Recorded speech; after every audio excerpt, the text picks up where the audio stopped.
Recent South Park episodes have once again ignited the controversy involved in showing images of Muhammad, and users here on YouTube, like It's the Super Flying King Heathen, have suggested that we produce as many of these images of Muhammad as we possibly can, and put them out there to sort of overwhelm these extremists and prevent them from making threats, or at the very least acting on them.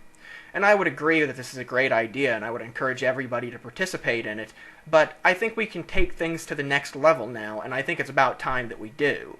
What I'm talking about is we need to find an individual with the means, or a company that has the guts, to actually mass-produce masks of Muhammad, much like the V for Vendetta masks that were used during Anonymous's protests of Scientology.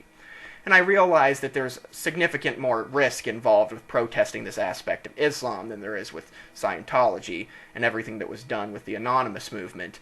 But the principles we're fighting for and defending are still very much the same. You know, you have the right to protest something if you don't like it. You have the right to be offended, but you don't have the right not to be offended. And no idea is above criticism.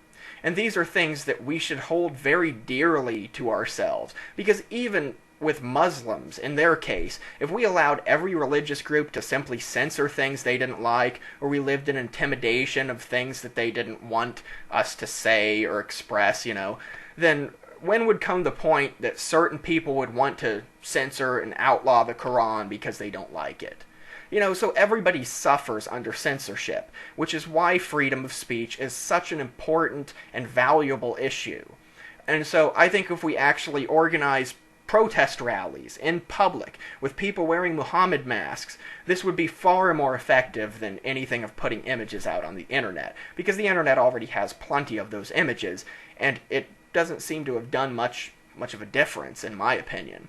But this is an idea I have that I would be really happy if it would actually spread and catch on, so I'm uploading this video onto Mediafire. You're free to mirror it as much as you want, spread it all over Facebook and MySpace or whatever, and let's see if we can actually make this thing happen.